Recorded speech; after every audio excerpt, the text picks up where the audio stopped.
face. Please do Sorry. explain that facial expression. It's wonderful. So hydrogen has been around for a very long time. It's a very, very, very powerful substance. It's very easily found. Water, H2O. I've actually been experimenting with on-demand hydrogen fuel cells for over a decade.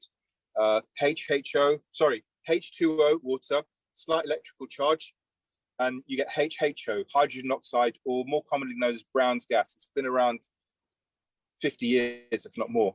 And Brown's gas is a highly combustible substance, but it just needs to be handled in a specific way.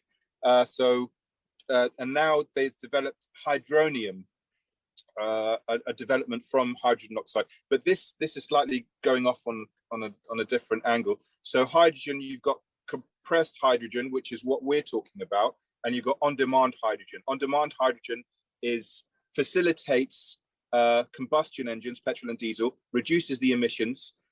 One of my contacts from Atmos Clear is actually testing a cell right now with TfL to see if they can reduce emissions to make previously non-compliant vehicles for the ultra-low emission zone compliant. So people don't have to throw away their cars or pay £15 a day when they drive. Sorry, Franco, this is a London thing, if you will. Ultra-low emission zone, they're bringing in all these new and weird and wonderful laws that the TfL can make a lot of money on, and people are going to have to lose their cars. It's inevitable, but there you go. Sorry, going back to hydrogen. Yes, it is a threat, but I also believe it's it can very much complement electric vehicles. So in 10, 15, 20 years time, when the technology and the price point is sufficient so that people will uptake the hydrogen fuel cells, we can replace the batteries in an EV with a single hydrogen fuel cell that you just top up with water, or you take it out of the slot, you put in another fresh one, and there you go. You've got a battery, a fuel cell that will power your electric motor for hundreds, if not thousands of miles. And the resource of water is highly available. And I believe it's an inevitability. It's only a matter of time that we switch to hydrogen from electric. However, I do believe hydrogen will be able to complement electric vehicles, as well as maybe take them out completely, like the petrol car did to the horse and cart. Really interesting, thanks. But Franco, have you anything extra from your side? I think for now, at least for the next, I'm looking to the next 10 years. I don't think hydrogen has a future in passenger cars. First of all, because think about how hydrogen is. Let's presume hydrogen is made with green electricity, using green electricity, sun or wind or hydro. And because in 95% of the cases, this is not happening today because it's coming from gas, from methane. And if, let's say we do it with the green energy, as I said, you still lose 50% in the process, because the hydrogen molecule does not exist free on our planet. So you have eventually to use water to have the hydrogen, and to do the process you need a lot of energy. So you're going to spend half of the energy just to get the hydrogen, and then you have to compress it to about 700 bar of density. And this is another, let's say, 20%, 25% of energy that you're going to waste. And then finally you have hydrogen. Then you put hydrogen in a tank. Then the hydrogen goes to the fuel cell.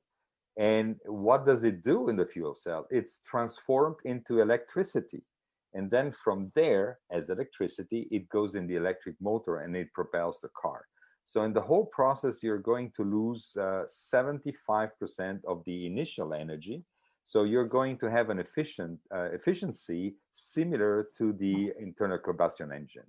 So right now, the advantage of getting energy directly into a battery and from there directly on the wheels of a car is simply 3 times more efficient. So we're going to have 25 efficiency with hydrogen towards 75% efficiency with a battery pack, with electricity into a battery and then on the wheel.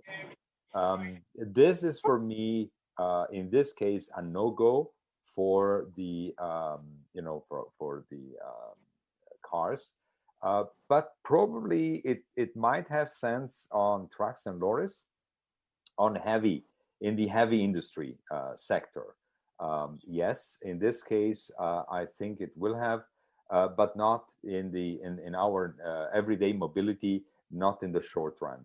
I don't know how it will look in 10 years from now, because maybe we also do incredible technology jumps in the battery technology. I'm working with my partners on the solid state cells, which is doubling the energy density that we have today with the liquid electrolyte, lithium ion kind of battery cells we use today. So going on doubling in the next couple of years, the energy density is already a big step forward. And I don't know if then we will have another big step forward, maybe in 5, 7, 8 years from now. Only time will tell. But my personal feeling is that in the next 10 years, the business will be inevitably the battery technology rather than the hydrogen technology. At least this is my point of view. Thank you very much, Gianfranco and Joseph. Oh, I mean, Franco, my good friend. Either way, it works. So that would then bring me on to my next question, which is about the rare earths. So I recently found out that there are a lot of rare earths needed in electric batteries. And there's a massive demand and an increase in demand for batteries, which may cause a massive surge in demand in general in this sector. Do you see any difficulties in the supply chain? I know that COVID has impacted supply chains. Do you think that this will, or there will be a problem with the supply chain given the rare earth demand for the batteries? Yeah, I think, Emma, this is giving us a chance to rethink the whole process. This COVID-19, which affected the whole planet, is going to make us think a little bit better about where are we going, if we need to change, and we know we need to change. The Stone Age didn't finish because we were running out of stones, right? And the oil age will not end because we're running out of oil. We continue to find more and more oil every day. Maybe we have to drill deeper, but we eventually find it. So I think we simply find a better way to do things. And for sure, we have need of rare earth, like you said. We already use it in the catalytic converter, in the steel industry. For instance, all the jets, all the engines that we use for our airplanes, they need a lot of these rare earth when you do this special steels that you need for this kind of industry. So we're using rare earth already. So we have to get rid of the use of this material, of these minerals, and we have to try to do with what we already have available. We talk about circular economy. So we really have to start this circular economy thinking. That means that before recycling, we have to reuse it. So use it, reuse it, recycle, and feed it back into the system. So together with my partners working on the solid state cells, we are trying to go away as much as possible from the rare earth. And we are using as much as we can what we can find easily, like silica, basically sand. This is nothing rare. And lithium, maybe we can filter lithium from from brine that are in the Mediterranean, where we already have a salt production, or maybe on the Atlantic coast, also in England. So lithium is a content that we find also in our oceans. So we should to start thinking on harvesting something, and the more we have energy, clean energy available, the more we will be able to use this energy to harvest all these minerals, so that it's also economical, viable. And the other thing is, when you start producing the whole process, like in our case, the solid state cells, you have to engineer already the way how you're going to reuse the cell and how you're going to recycle the cell. So in our specific case, we have a lifetime of 10 to 12 years in the car, and then a second life, what we call a second life of another 10, 12 years, and maybe more in the storage. Because I was shooting to you guys in our WhatsApp group a couple of screenshots, right? But none of Italy. Yes, Joseph, yes. Look, Yeah, look.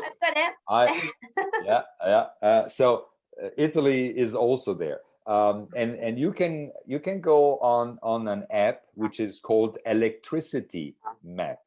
Okay, it's an app, you can find it online, Electricity Map. So download Electricity Map, and there you can see how today and in this very moment the energy is generated and the energy is consumed. And I have sent to you a couple of examples where you see UK, you see Italy, and then you see Norway and Uruguay and Austria. So Italy wins again. Italy beats England again.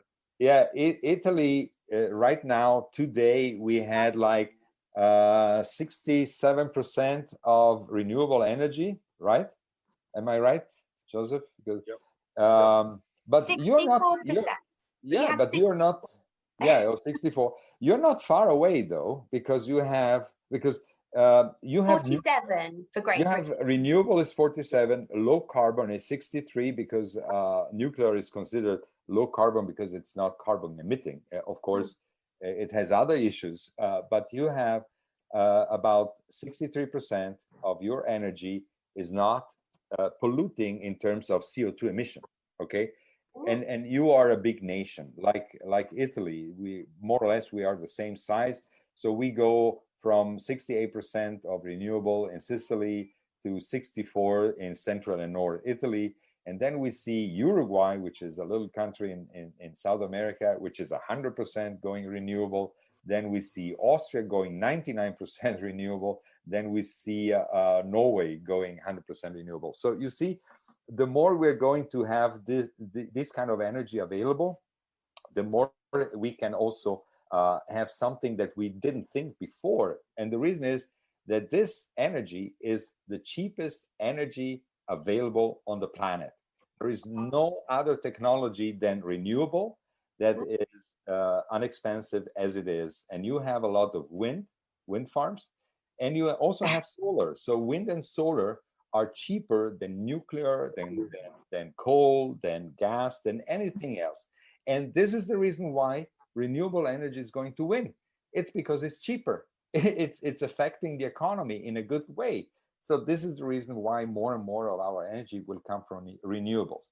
And if we bring this in by using it and storing into battery and keeping the battery life as long as possible, so 10 years in the car, 10 years in the energy storage, only then after 20 years, we start recycle, we take all the mineral apart, and we can feed those minerals which are recycled into new production in about 1/3. So we can use 1/3 of the old minerals and blend in 2/3 of new minerals. So we're not going to throw away anything because it makes sense, because it's money. And that's the reason why it's going to be, on the long run, going to make a lot of sense, and it's going to be economical viable. Wonderful, fascinating. Thank you so much. Joseph, before we go on to our next question, do you have anything to add? Rare earth and okay, so simple demand and supply curves. demand goes up, which inevitably will for the demand of these materials. If supply doesn't meet demand, cost